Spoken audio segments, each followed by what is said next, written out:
as the country awaits the way forward on the fate of President Cyril Ramaphosa regarding the Phala Phala farm scandal.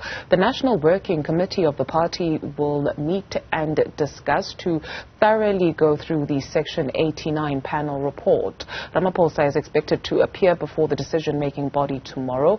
Former President Thabo Mbeki reportedly slated Ramaphosa stay away from the NEC meeting yesterday, and it has also emerged that Ramaphosa had not yet met with the party's top six. Let's touch base with Erin, who joins us now live from outside the ANC's headquarters in Johannesburg. Reports, Erin, floating about that President Ramaphosa will take this report on review and will give the political fight of his life, if you will. What more do we know?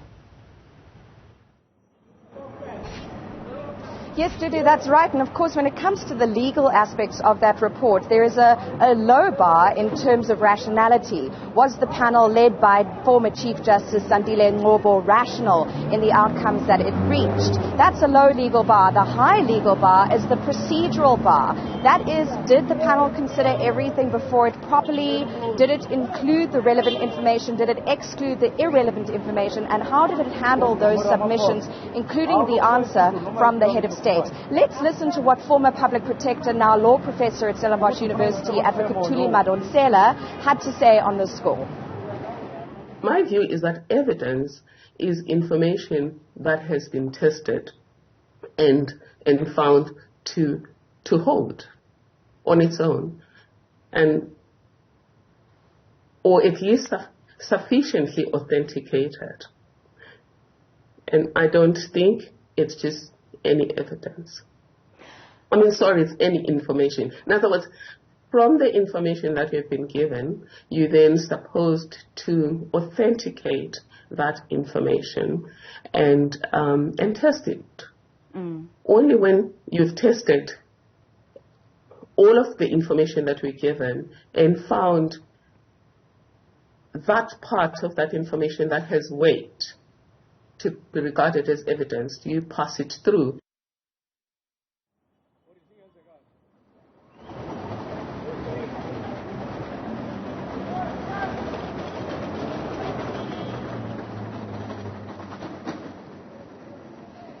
I don't know if you still have me, but also interesting, of course, to remember that this National Working Committee meeting today forms part of the ANC's internal deliberations over the weekend, and that will feed into the party's position as a caucus when it comes to that hybrid sitting of the National Assembly on Tuesday to deliberate over Ngcobo's report. So as much as there have been calls or discussions and a kind of furore over Ramaphosa stepping aside as party leader, the Section 89 parliamentary process is still at relatively preliminary stages. And let's hear what ANC caucus leader Phemi Mabjodina had to say when she spoke outside the NEC meeting, short-lived as it was, yesterday at Nasrec. The ANC component in Parliament get its mandate and political guidance from the ANC NEC. So the ANC NEC has not as yet processed and finalized the matter. It is going to sit on Sunday. We are going to get clear guidance. At the moment, we've looked at the report, we have scrutinized the report, and we are going to engage with the NEC when it discusses the report, then take the final decision. At the moment, there's nothing to panic about. There are processes of Parliament, there are processes contained in the Constitution and in the rules, and we are just going to be focused, but politically we are going to take a guidance from the NEC. What can you tell us about the President's state of mind?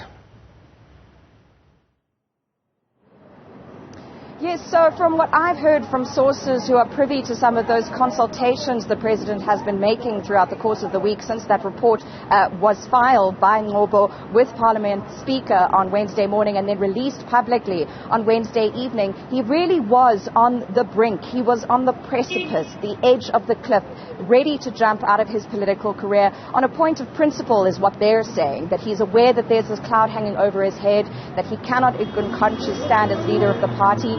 And that Thursday night before that NEC meeting, when we heard there was going to be an address, was going to be the resignation of President Cyril Ramaphosa, heir apparent to former President Nelson Mandela, someone who played the long game of politics and came in as leader of the party at really a crunch point at the end of former President Jacob Zuma's term. Now we're in a different sort of area, different headspace, if you will, where the president is consulting with trusted allies, consulting with people who are concerned, for example, about the economic consequences, the threats to national security, if any move from here on outward is too sudden. And that's certainly what we heard from Parliament Speaker Vincent Magwenya earlier this week. But Dudu, let's go from the president's headspace to the headspace to some of the people here in Marshalltown in Johannesburg. I'm joined by some passers-by who've been here near Letuli House. Sir, your name? I am Frank. Frank, and tell me, what are your thoughts around Phala Phala? Should the president stand in? Should he go? What are your views? Okay, I don't have a comment about Phala Phala, but what I can say, Ramaphosa deserves a second chance because I think he came at the wrong time. Now all the pressure is on the man, but now I think he must give me a second chance. And you're not worried about this allegations that he was involved in money laundering, the fact that this panel says that he may have broken the law, he may have broken his oath of office, that he had a conflict of interest with his business? That we can leave it to the judges because they're still going to come with the conclusion to us. We can just leave it like that. We hear what you're saying. But I think the man deserves a second chance. Thank you.